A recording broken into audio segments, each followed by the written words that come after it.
ہم غزہ بھی پہنچا رہے ہیں، اللہ کے فضل و کرم سے ہمارا لنک بن گیا ہے، وہاں بھی ہماری امداد جا رہی ہے۔ یہاں جو ہماری فاؤنڈیشن ہے اس کے لیے بھی تعاون کی میں درخواست کروں گا۔ کینیڈا میں بھی ہمارا دفتر ہے، کینیڈا والے وہاں جمع کرا دیں، پاکستان والے ہمارے تولمبے میں دفتر ہے وہاں جمع کرائیں، اور کھل کے جمع کرائیں۔ یہ سارا آپ کا مال ہے جو آخرت میں آپ کے لیے جمع ہو رہا ہے، زکوٰۃ بھی ہو، زکوٰۃ کے اوپر بھی ہو، صدقات بھی ہوں،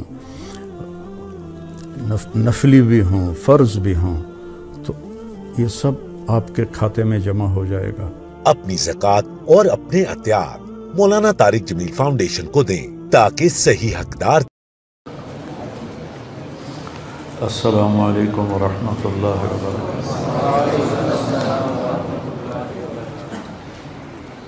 اعوذ باللہ من الشیطان الرجیم، بسم اللہ الرحمن الرحیم۔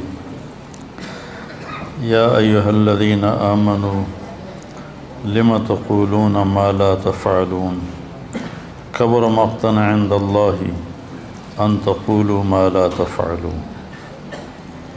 اے ایمان والو، وہ بات کیوں کہتے ہو جو کرتے نہیں ہو؟ بہت بڑا جرم ہے اللہ کی بارگاہ میں کہ تم وہ کہو جو تم کہتے نہیں ہو۔ بسم اللہ الرحمن الرحیم، والصلاة والسلام علی رسولہ الکریم وعلی آلہ وصحبہ اجمعین۔ رمضان المبارک میں قرآن پاک کا کوئی نہ کوئی حصہ بیان کرتا رہتا ہوں، کئی سال سے معمول ہے۔ اس سال ارادہ کیا کہ یا ایھا الذین آمنوا کو میں، جو اللہ نے قرآن میں 190 دفعہ ہمیں خطاب کیا ہے، اے ایمان والو، اس کے بعد ہمارے لیے کوئی بہت بڑا پیغام ہوتا ہے تو میں اس کو بیان کروں، لیکن وہ بہت ہی کم بیان ہو سکا کہ ہر یا ایھا الذین آمنوا پہ 2-3 دن بات ہوتی رہی، کیونکہ میرا مقصد کوئی پورا قرآن ختم کرنا نہیں، بلکہ جو چیز سامنے آئے وہ اچھی طرح سمجھ میں آ جائے، اور لوگ یہاں لائیو بھی سن رہے ہوتے ہیں، ان تک بھی پیغام صحیح پہنچے۔ قرآن ہدایت نامہ ہے۔ ہدا کسے کہتے ہیں؟ ہدا سمندر میں پہاڑ کی نکلی ہوئی چٹان جو پانی سے باہر نکلی ہوتی ہے اور سورج کی روشنی سے وہ چمکتی ہے، اس کو ہدا کہتے ہیں۔ جب ہم اللہ سے کہتے ہیں اہدنا الصراط المستقیم، جب اللہ تعالیٰ کہتا ہے ہدن للمتقین، تو عرب کی دیہاتی زبان میں ہم یہ کہہ رہے ہیں کہ ہمیں وہ چٹان دکھا جس کو دیکھ کر راستہ ہمیں صحیح معلوم ہو جائے۔ پہلے تھوڑا سا اس کا پس منظر سمجھیں کہ عرب سمندری سفر سے ڈرتے تھے، اس لیے کہ واحد ملک ہے سعودیہ جو اتنا بڑا ہے کہ پاکستان سے 5 گنا بڑا ہے، اور اس میں ایک دریا بھی نہیں، اور عجب بات ہے کہ جزیرہ نما ہے، 3 طرف اس کے سمندر ہے، اور اس کے باوجود میں نہیں، یہ پوری دنیا کا واحد ملک ہے جس میں دریا نہیں ہے، اور بارشیں انتہائی کم ہیں۔ پہاڑوں کی بناوٹ ایسی ہے کہ مونسون ہوائیں ٹکرا کے واپس مڑ جاتی ہیں، برستی نہیں۔ اللہ نے اس کو صحرا رکھا کہ کوئی قوم اس کا لالچ میں آ کر اسے فتح کرنے کے چکر میں نہ پڑے۔ تو عرب سمندری سفر سے، پانی سے گھبراتے تھے۔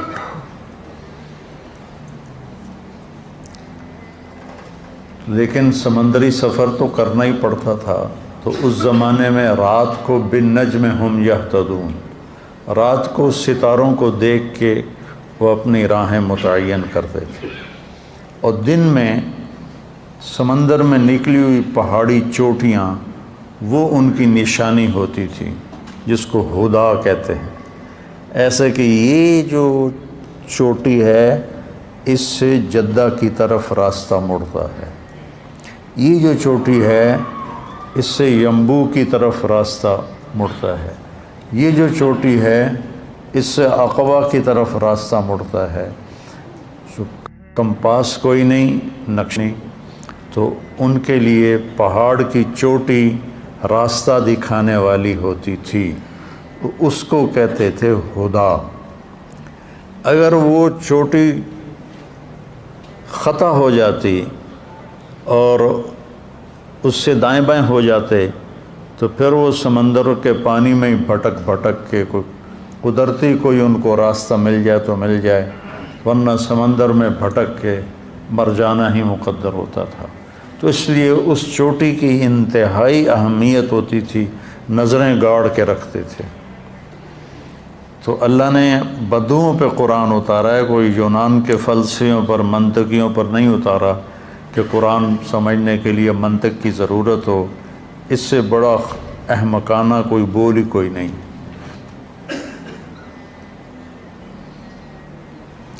تو بدو کی زبان میں وہ پہاڑ کی چوٹی ہے جہاں سے اس نے راستہ پکڑنا ہے، ورنہ وہ ہلاک ہو جائے گا۔ تو اللہ تعالیٰ کہہ رہا ہے یا اللہ ہمیں بھی چوٹی، یہ دعا مانگو، اہدنا، ہمیں بھی وہ چوٹی دکھا، ہمیں ہدایت دے، یعنی ہمیں وہ چوٹی دکھا جس سے ہم سیدھے راستے کی طرف مڑ جائیں۔ یہ ایک پہاڑ کی چوٹی ہے اور اس سے یوں راستہ مڑ رہا ہے، تو اس وقت ان کی نظریں ہوتی تھیں، بادبان اس کے مطابق فٹ کر دیے جاتے تھے۔ تو اللہ ہمیں کہہ رہا ہے کہ مجھ سے مانگو کہ میں تمہیں وہ چوٹی دکھاؤں جس کو پکڑ کر تم سیدھے راستے پہ چل پڑو گے۔ انسانیت ایک سمندر ہے، اس کو یہاں اللہ کیسے فٹ کیا ہے؟ انسانیت ایک سمندر ہے اور اس میں میں اور آپ کشتی کی مانند ہیں، میرا اور آپ کا وجود ایک کشتی کی مانند ہے۔ اس انسانیت کے سمندر میں ہم نے وہ سیدھا راستہ تلاش کرنا ہے جس سے ہماری دنیا بھی بنے، ہماری آخرت بھی بنے۔ تو اس راستے کو تلاش کرنے کے لیے اس چوٹی کا ڈھونڈنا ضروری ہے جس سے مجھے آگے راستہ ملے گا۔ ایک دفعہ میں عرفات میں اپنے خیمے سے نکلا کچھ دوستوں کے خیمے کے پاس جانے کے لیے، اور راستے میں نشانیاں لگاتا ہوا گیا۔ اب مجھے کیا خبر تھی کہ شام کو نقشہ ہی تبدیل ہو جائے گا۔ جب میں عصر کے بعد باہر نکلا تو ساری نشانیاں ٹوٹی پڑی تھی، تو میرا کلیجہ ایسے اچھل کے منہ کو آ گیا کہ اوئی ہوئی کیا بنے گا، کہ اب میں کدھر جاؤں۔ حالانکہ مجھے عربی آتی ہے اور میں کسی سے بھی راستہ پوچھ سکتا ہوں، لیکن اب نہ مجھے اس خیمے کے نمبر پتہ، میں تو اطمینان سے نکلا، یہ نشانی، یہ نشانی، یہ نشانی، یہ، اور یہاں یہ آ گیا میرے دوستوں کا خیمہ۔ جب نکلا تو ساری نشانیاں ٹوٹی پڑی تھی۔ تو اس وقت جو میری کیفیت ہوئی، 1 گھنٹے کے لیے میں اندازے سے چلتا گیا اور اپنے خیمے میں پہنچا۔ اس شک والی کیفیت میں میری جان نکل رہی تھی، حالانکہ کوئی ایسا مسئلہ نہیں تھا۔ میں نے تو اگر نہ بھی ملتا تو میں پیدل ہی چلا جاتا، مزدلفہ کی طرف لوگ پیدل جا رہے تھے۔ تو زندگی کا راستہ اگر گم ہو جائے، زندگی کا راستہ گم ہو جائے، جس راستے پہ چل کر زندگی کامیابی سے ہمکنار ہوتی ہے، اگر وہ گم ہو جائے تو ہلاکت، تباہی، بربادی۔ آپ جا رہے ہو نا گاڑی میں اور ایک موڑ آپ غلط مڑ جائیں تو آپ سٹ پٹا جاتے ہیں کہ کیا کیا، غلط ایگزٹ لے لیا جا، اب وہ دوبارہ چکر کاٹ کے آنا پڑے گا۔ ایک موڑ آپ غلط مڑ جاؤ تو آپ کا دماغ ہل جاتا ہے۔ اگر پوری زندگی کے سفر کا موڑ غلط مڑ گئے تو کیا حال ہوگا۔ تو اللہ تعالیٰ نے پھر ہمیں سیدھا راستہ دکھانے کے لیے کہا، ہم نے مانگا اہدنا، ہمیں وہ چوٹی دکھا جس سے آگے ہمیں سیدھا راستہ ملے گا، الصراط المستقیم۔ تو اللہ تعالیٰ نے کہا ھدی للمتقین ذالک الکتاب الف لام میم ذالک الکتاب لا ریب فیہ ھدی للمتقین، یہ ایک تمہارے لیے پہاڑ کی چوٹی آ رہی ہے۔ یہ قرآن جیسے پہاڑ کی چوٹیاں بحری جہازوں کے لیے راستے کا نشان بنتی ہیں، یہ میرا قرآن ہے، یہ تمہاری زندگی کے صحیح راستے کا رہبر بنے گا اور نشاندہی کرنے والا بنے گا، اس کو مضبوطی سے پکڑو۔ اس لیے میرے نبی نے فرمایا تھا وَإِذَا الْتَبَسَتْ عَلَيْكُمُ الْأُمُورُ كَقِطْعِ اللَّيْلِ الْمُظْلِمِ، جب تم پر اندھیری رات کی طرح فتنے ٹوٹ پڑیں تو تم کیا کرو؟ علیکم بالقرآن، قرآن کو مضبوطی سے تھام لو، اسے سینے سے لگا لو، اس میں کھوج نکالو میری کامیابی کہاں ہے، کس طرح ہے۔ فَإِنَّهُ مَاحِلٌ مُصَدَّقٌ وَشَافِعٌ مُشَفَّعٌ، جس کے بارے میں یہ سفارش کرے گا وہ کامیاب ہوگا، جس کے بارے میں یہ جھگڑا کرے گا وہ ہلاک و برباد ہو جائے گا۔ تو قرآن ہے ہدا، یہ وہ پہاڑ کی چوٹی ہے جس سے ہمیں صراط مستقیم ملے گا، جو ہم نے کہا تھا صراط الذین انعمت علیہم، جن پر تیرا انعام ہوا ان لوگوں کا ہمیں راستہ بتا۔ تو وہ کوئی سائنسدان تو نہیں بتا سکتا تھا، تو اللہ نے اپنے محبوب صلی اللہ علیہ وسلم کو منتخب فرمایا اور ان پر اس قرآن کو نازل فرمایا۔ پہلے آسمانی کتابیں اترتی تھیں تو آسمان کے دروازے بند نہیں کیے جاتے تھے، کھلے رہتے تھے، شیطان اوپر جاتے تھے، آسمان کے فرشتوں کی باتیں سن کر جھوٹی سچی ملا کر کاہنوں کو بتاتے تھے۔ لیکن جب قرآن اترنا شروع ہوا تو آسمان کے دروازے بند کر دیے گئے۔ انا كنا نقعد منها مقاعد للسمع فمن يستمع الآن يجد له شهابا رصدا ولا ندري اشر اريد بمن في الارض ام اراد بهم ربهم رشدا، کہ شیطانوں نے آ کے بڑے شیطان سے کہا کہ مارے گئے، پہلے تو آسمانوں پہ جاتے تھے تو دروازے کھلے ہوتے تھے، ہم کوئی نہ کوئی شدھ بدھ سن لیتے تھے، اب تو وہاں پہرا لگ گیا ہے اور جو قریب جاتا ہے اس کو آگ کا انگارہ پڑتا ہے، وہ خاکستر ہو جاتا ہے، راکھ ہو جاتا ہے، یہ کیا ہوا ہے؟ تو شیطان نے کہا کہ چکر لگاؤ، کوئی دنیا میں تبدیلی آئی ہے۔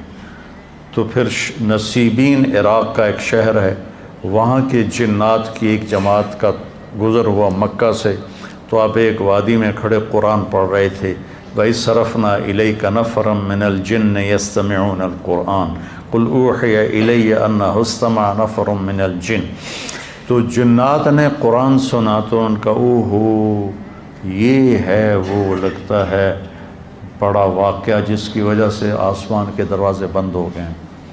پہلی کتابوں کو لکھوایا گیا، اللہ نے لکھوایا فرشتوں کے ذریعے سے، تورات لکھوائی گئی، زبور لکھوائی گئی، انجیل بائبل لکھوائی گئی اور اتار دی گئی۔ یہ اللہ کی زبان سے نکلا ہوا کلام نہیں ہے، تورات، زبور، انجیل یہ لکھا ہوا کلام ہے، اس لیے یہ تبدیل ہو گیا، اس میں خود اس مذہب والوں نے تبدیلیاں کر دیں، اور زبور تو ویسے ہی مٹ گئی، اس کا کوئی نشان ہی کوئی نہیں، اور باقی ساری کتابوں کے ترجمے موجود ہیں، اصل زبان میں جو کتاب تھی وہ نہیں ہے۔ قرآن اللہ کا کلام بھی ہے اور اللہ کی کتاب بھی ہے، باقی کتابیں اللہ کی کتاب ہیں، اللہ کا کلام نہیں۔ اللہ کی زبان سے تورات ادا نہیں ہوئی، اللہ کی زبان سے زبور ادا نہیں ہوئی، اللہ کی زبان سے انجیل ادا نہیں ہوئی۔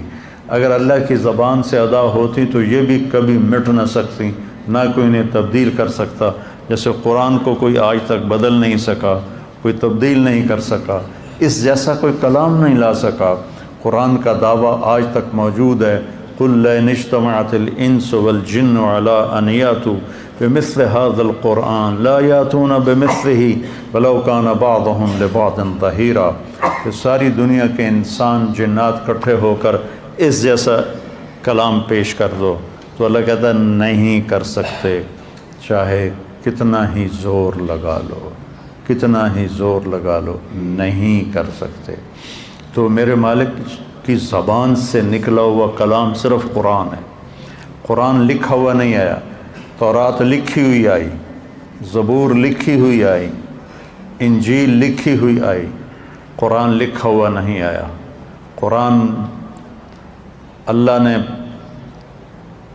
اپنی زبان سے ادا کیا اور جبریل کو سنایا، جبریل وہاں سے اللہ کے محبوب کے پاس لے کر آئے اور آپ کے دل پر اس کو وارد کیا، اور پھر وہاں سے آپ کی زبان پہ ادا ہوا۔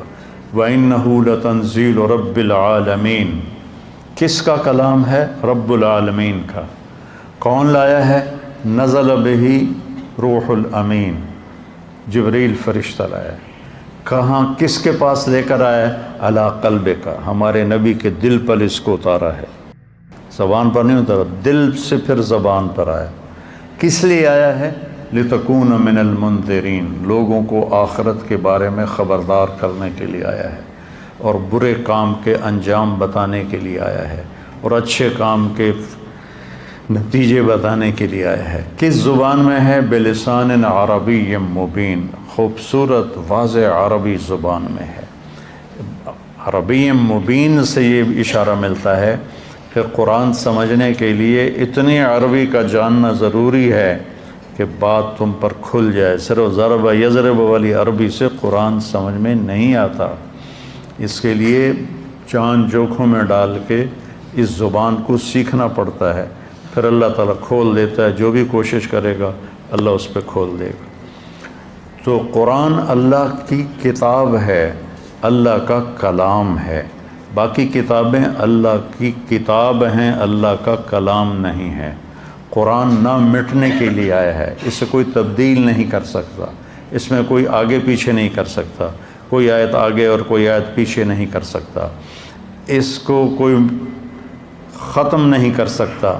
یہ اٹھا لیا جائے گا، ایک رات صبح اٹھیں گے تو قرآن خالی ہوگا، کچھ بھی نہیں ہوگا۔ تو میرے بھائیو، رمضان شریف ختم ہو رہا ہے، 27 کو یہاں چھٹیاں ہو جائیں گی، کل کا دن ہے اور پرسوں کا دن ہے۔ اس قرآن کو اپنے سینے سے لگا لو، اس کا ترجمہ پڑھو، یہ کیا کہتا ہے۔ خاص طور پہ مکی صورتیں غور سے پڑھو کہ وہ جھنجھوڑتی ہیں انسانی دماغ کو اور انسانی دل پہ لرزہ طاری کر دینے والی صورتیں ہیں۔ ان کا جو ردم ہے اور ان کی جو موسیقی ہے وہ اتنی طاقتور ہے کہ سمجھ میں نہ آئے تو بھی دل ہلتا ہے۔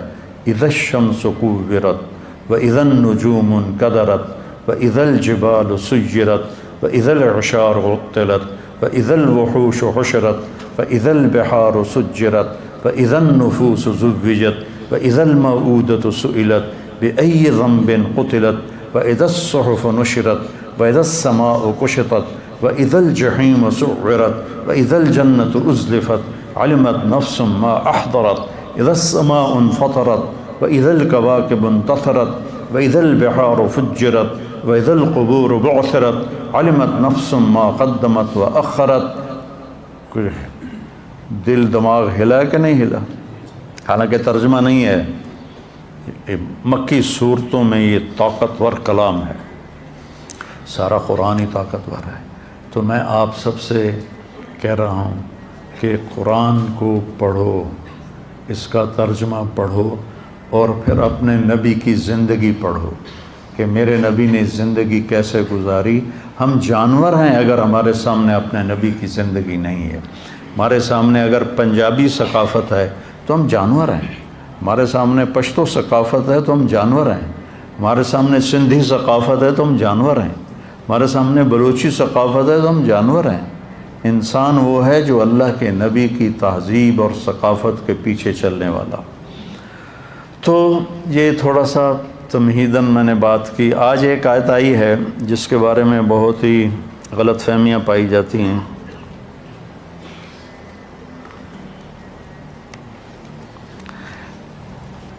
اے ایمان والو، یا ایھا الذین آمنوا لم تقولون ما لا تفعلون، جو کرتے نہیں وہ کہتے کیوں ہو۔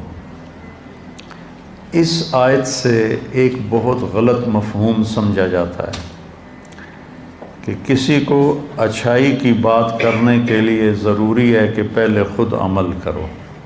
یہ اس آیت کے بارے میں مطلب سمجھا جاتا ہے کہ جب تک خود عمل نہ ہو کسی کو ہم عمل کی دعوت نہیں دے سکتے۔ جب تک میں خود روزے نہیں رکھ رہا میں کسی کو روزہ رکھنے کی دعوت نہیں دے سکتا۔ جب تک میں خود داڑھی نہیں رکھ لیتا میں کسی کو داڑھی رکھنے کی دعوت نہیں دے سکتا۔ جب تک میں خود نماز نہیں پڑھتا میں کسی کو نماز کی دعوت نہیں دے سکتا۔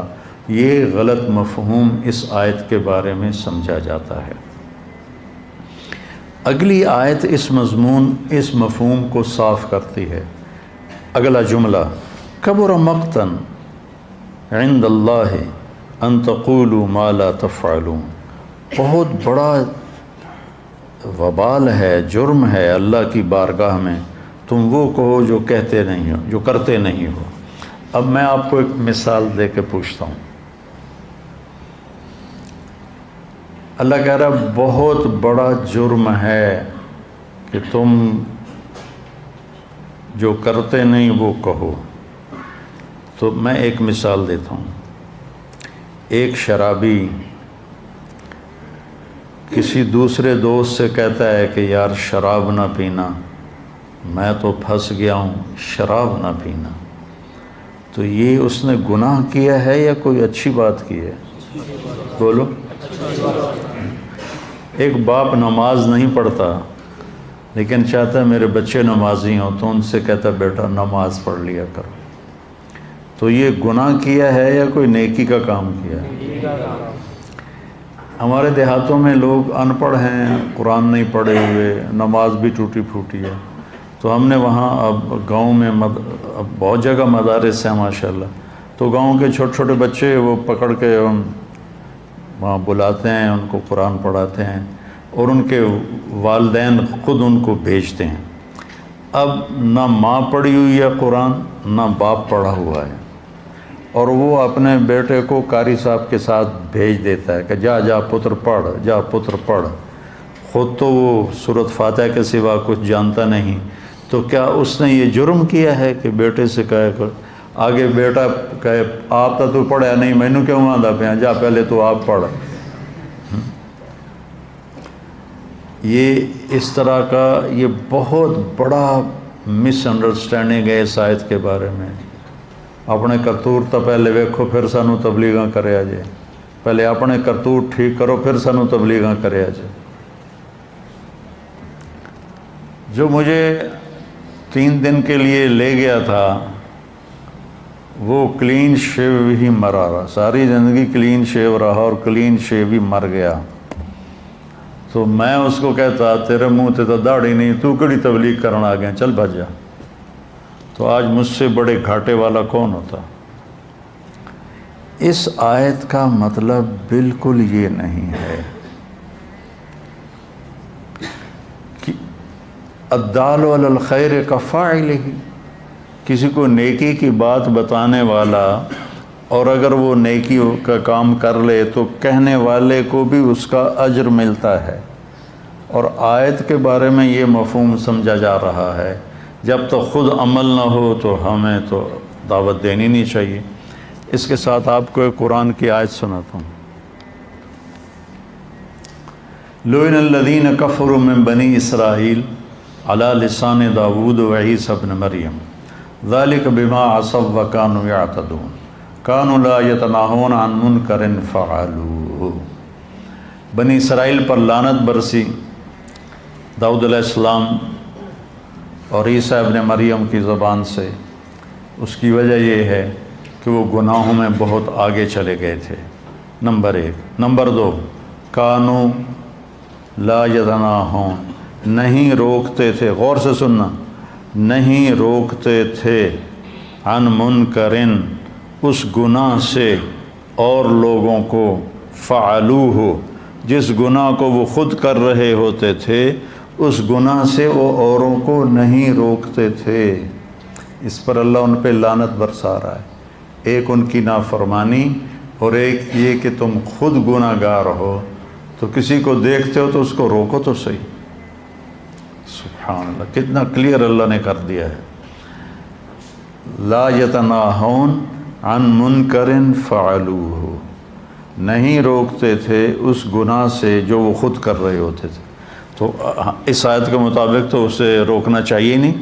خود شراب پیتا ہے تو اسے تو شراب سے نہیں روکنا چاہیے، خود نماز نہیں پڑھتا تو اسے نماز کے لیے نہیں کہنا چاہیے، تو سارا سسٹم وہ تباہ ہو جائے گا اگر یہ مفہوم صحیح لیا جائے۔ تو پھر اس آیت کا مفہوم کیا ہے؟ اس آیت کا مفہوم یہ ہے کہ جو تم کر نہیں رہے اس کے بارے میں کیوں کہتے ہو کہ میں نے کیا ہے؟ روزہ نہیں رکھا ہوا، ٹھیک ہے، اور لوگوں سے کہہ رہا ہے یار روزہ بڑا لگ رہا ہے، یہ ہے لما تقولون ما لا تفعلون، کہ جو کام تم نے نہیں کیا اس کام کے بارے میں کیوں کہتے ہو کہ میں نے کیا ہے۔ اب اگلی آیت سنو، بہت بڑا جرم ہے اللہ کی بارگاہ میں کہ تم کرتے تو ہو نہیں اور لوگوں کو کہتے ہو میں نے کیا ہے، یہ جھوٹ ہے اور یہ دھوکہ ہے، اس لیے یہ بہت بڑا جرم ہے اللہ کی بارگاہ میں۔ تب جا کر کبر مقتن اپنے مقام پر آئے گا، ورنہ تو کبر مقتن کا تو یہاں کوئی موقع ہی بنتا ہوا نظر نہیں آتا۔ جس نے مجھے عالم بننے کی ترغیب دی وہ ایک کوثر نام تھا اس کا، پشاور کا تھا، اور ایک اس کا جنرل سٹور تھا، اور میری رائمنڈ میں اس کے ساتھ تشکیل ہو گئی۔ میں 4 مہینے کے آخری ہفتے میں تھا اور ایک لمحے کے لیے بھی میرے دل میں نہیں آیا 4 مہینے میں کہ میں ایک دفعہ خیال آیا، میں یہ سمجھتا تھا، آپ دیکھو کس قدر یعنی اس راستے کی اور اہل علم کی دل میں کمی تھی کہ میں سمجھتا تھا آدمی 6 مہینے میں مولوی بن جاتا ہوگا۔ تو میں نے ایک مولوی صاحب سے پوچھا، میں نے کہا ایک مولوی کو بننے میں کتنے مہینے لگتے ہیں؟ مہینے؟ وہ کہنے لگا 8 سال لگتے ہیں۔ میں کو تیرا پھلا ہو جائے گا، 8 سال بڑا اوکھا کام ہے۔ تو میرے ذہن سے وہ نکل گیا۔ تو وہ میرے سال مجھ سے بڑا تھا عمر میں، وہ دکاندار تھا، دکان چلاتا تھا، میری تو اسے 18 سال عمر تھی۔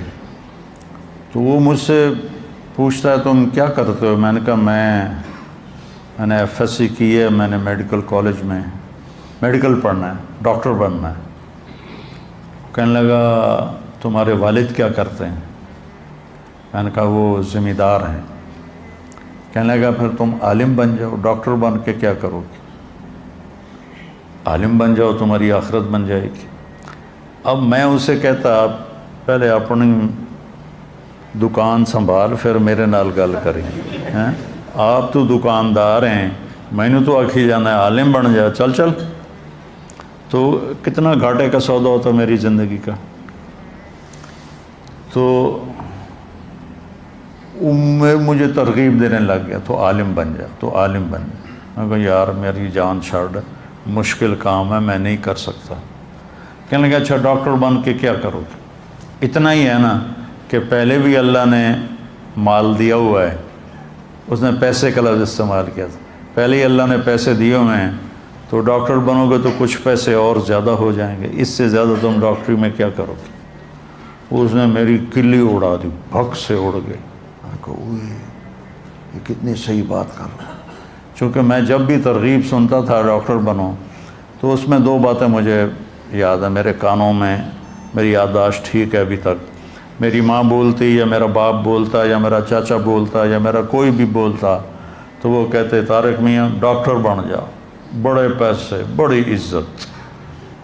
میری یادداشت میں نہیں کہ کسی نے کہا ہو لوگوں کی خدمت کرو گے، مریضوں کا علاج کرو گے، ان کی دعائیں لوگے، نیور، ہرگز نہیں۔ بھائی یہ 2 باتیں۔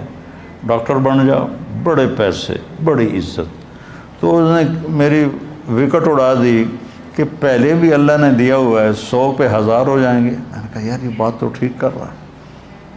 تو اللہ نے میرا دماغ گھمایا اور آج میں آپ کے سامنے بیٹھا ہوں، میری زندگی گزر گئی اس راستے۔ تو میں تو اس کے لیے اتنی دعائیں کرتا ہوں، اس کا احسان ہی میں نہیں اتار سکتا کہ اس نے مجھے میرے پیچھے ہی پڑ گیا۔ تو اس آیت کا یہ مفہوم کبھی بھی نہیں رہا کہ خود عمل نہ ہو تو اوروں کو عمل کی دعوت نہیں دے سکتے، یہ کبھی بھی نہیں رہا۔ امام احمد بن حنبل اور ابوبکر صدیق، یہ 2 ہستیاں ایسی ہیں جن کے بارے میں تاریخ کہتی ہے، ابو ہریرہ کہتے ہیں کہ اگر ابو بکر نہ ہوتے تو اللہ کا نام لینے والا کوئی نہ رہتا۔ اور اس کے پھر کوئی 250 سال کے بعد امام احمد بن حنبل کے بارے میں تاریخ نے یہ لکھا کہ اگر احمد بن حنبل نہ ہوتے تو اللہ کا نام لینے والا کوئی نہ رہتا۔ ایک بہت لمبی کہانی ہے جس میں اس قرآن کے بارے میں ایک غلط عقیدہ بدعتیوں نے ڈال دیا تھا۔ اس پر امام احمد بن حنبل جم گئے کہ میں اس عقیدے پر کبھی بھی فتویٰ نہیں دوں گا۔ حکومت ساری اس عقیدے پر آ گئی، کتنے علماء قتل کیے گئے، اور آخر ان کی باری آئی، یہ پکڑے گئے تو ان کو پہلے جیل میں ڈال دیا گیا۔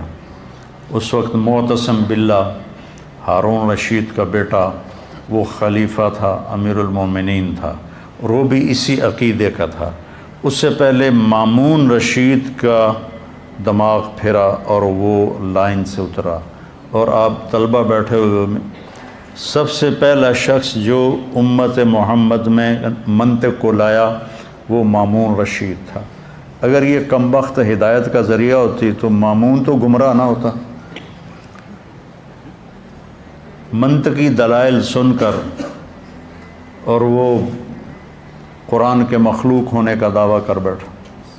وہ حافظ حدیث تھا، اور حافظ قرآن تھا، اور حافظ الحدیث تھا، اور ایسا پٹڑی سے اترا، ایسا پٹڑی سے اترا، کتنے بڑے بڑے علماء اس نے قتل کروائے، اور کتنے سال تک امت اس فتنے سے گزرتی رہی اور مصیبت اٹھاتی رہی۔ تو سبب اس کا منطق تھی، منطق۔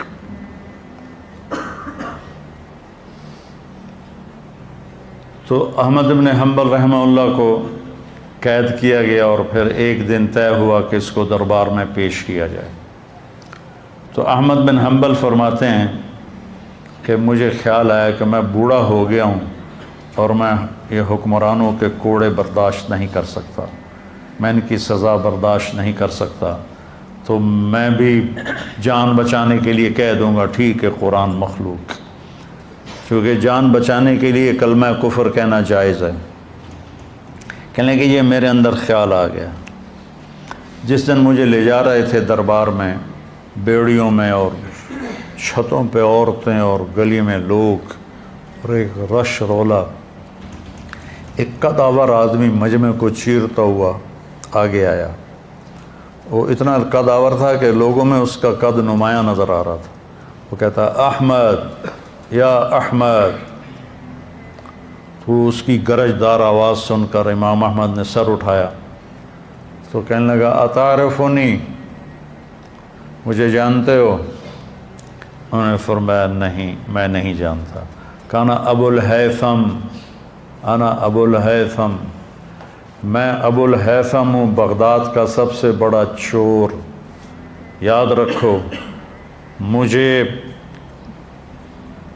اس جرم کی سزا میں 18,000 کوڑے لگ چکے ہیں اب تک، اور میں نے وہ چوری نہیں چھوڑی، تم کوڑوں کے ڈر سے حق نہ چھوڑ دینا۔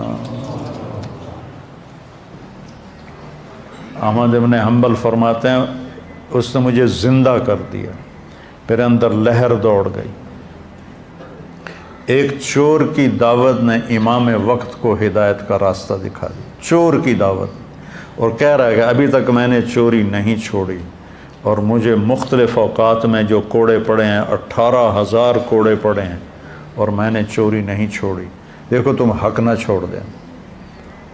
تو امام احمد بن حنبل تن گئے، کہنے مجھے اس نے بیٹھے بیٹھے شروع ہو جاتے رحم اللہ ابا الہیثم، رحم اللہ ابا الہیثم، زور زور سے کہنا شروع کرتے اللہ ابو الہیثم پہ رحم فرما۔ ایک دن بیٹے نے پوچھا یہ ابو الہیثم کون ہے؟ آپ نے کبھی بتایا نہیں ہمیں کہ ابو الہیثم کون ہے؟ تو پھر یہ سارا قصہ سنایا جو میں نے آپ کو سنایا کہ وہ شخص ہے جس نے میرے ایمان کو زندہ کر دیا اور میں ان کے کوڑے کھانے کے لیے تیار ہو گئی۔ تو پھر وہی ہوا، احمد بن ابی داود ان کا مفتی تھا، اور احمد بن حنبل اہل السنت کے اس وقت ترجمان تھے۔ اس نے کہا یہ میرے نزدیک واجب القتل ہے، اس کا قتل، اس کا خون میرے ذمہ ڈال دو، اسے قتل کر دیا جائے۔ تو معتصم تھوڑا ڈرتا تھا کہ بہت بڑی شخصیت ہے، تو اس نے کہا کہ کون ہے جو ان کو کم سے کم کوڑوں میں ہلاک کر دے؟ تو ایک حبشی کھڑا ہوا، اس نے کہا جو میرے 10 کوڑے کھا لیتا ہے وہ زندہ نہیں رہتا۔ انہوں نے کہا تم اور اس کے کوڑے لگاؤ۔ ان کا کرتا اتارا گیا اور اس نے 60 کوڑے لگائے، 60، اور خون ایسے بہہ رہا تھا، اور ان کی چادر کھل گئی، تہمت کھل گیا۔ جب تہمت کھلا تو انہوں نے کہا یا اللہ مجھے بے پرد ہونے سے بچانا۔ تو کھلا ہوا کوئی چادر وہیں ہوا میں معلق ہو گیا، ایسے کھڑی ہو گئی، تو ان پر غشی طاری ہو گئی۔ تو احمد بن ابی داود آیا اور آ کر کہنے لگا اب بھی اگر تم کہہ دو قرآن مخلوق ہے تو میں تمہیں خلیفہ کے عذاب سے بچا لوں گا۔ تو انہیں ایسے جھرجھری لی اور کہنے لگے اب بھی تم کہہ دو کہ قرآن اللہ کا کلام ہے تو میں تمہیں اللہ کے عذاب سے بچا لوں گا۔ ایک چور کے کھاتے میں ہے امت کا اسلام، تو کبھی خیر کی بات سے منہ نہ موڑنا، چاہے تمہارا عمل ہے یا نہیں۔ دعوت دینا ہمارے ذمہ ہے، لوگوں کو خیر کی بات بتانا ہمارے ذمہ ہے۔ اس لیے میں کہتا رہتا ہوں کہ تبلیغ میں جاؤ آپ لوگ، صرف 3 دن لگا لیا کرو تو آپ کا بہت نفع ہوگا، بہت نفع ہوگا، بہت سیکھنے کو ملے گا۔ اور جیسے رمضان میں بھائی کوئی نماز پڑھ رہا ہے، کوئی قرآن پڑھ رہا ہے، کوئی تسبیح پڑھ رہا ہے، رمضان کے بعد بھی یہ شروع ہے تو انشاءاللہ بہت فائدہ ہوگا۔ سبحانک اللہم و بحمدک، اشہد ان لا الہ الا انت، استغفرک و اتوب الیک۔ اللہم انا نسألک خیر ما سألک منہ عبدک و نبیک محمد صلی اللہ علیہ وسلم، ونعوذ بک من شر ما استعاذک منہ عبدک و نبیک محمد صلی اللہ علیہ وسلم۔ اللہم انت المستعان و علیک البلاغ، لا حول ولا قوة الا باللہ، آمین۔ ہم غزہ بھی پہنچا رہے ہیں، اللہ کے فضل و کرم سے ہمارا لنک بن گیا ہے، وہاں بھی ہماری امداد جا رہی ہے۔ یہاں جو ہماری فاؤنڈیشن ہے اس کے لیے بھی تعاون کی میں درخواست کروں گا۔ کینیڈا میں بھی ہمارا دفتر ہے، کینیڈا والے وہاں جمع کرا دیں، پاکستان والے ہمارے تولمبے میں دفتر ہے وہاں جمع کرائیں، اور کھل کے جمع کرائیں۔ یہ سارا آپ کا مال ہے جو آخرت میں آپ کے لیے جمع ہو رہا ہے۔ زکوٰۃ بھی ہو، زکوٰۃ کے اوپر بھی ہو، صدقات بھی ہوں، نفلی بھی ہوں، فرض بھی ہوں، تو یہ سب آپ کے کھاتے میں جمع ہو جائے گا۔ اپنی زکوٰۃ اور اپنے عطیات مولانا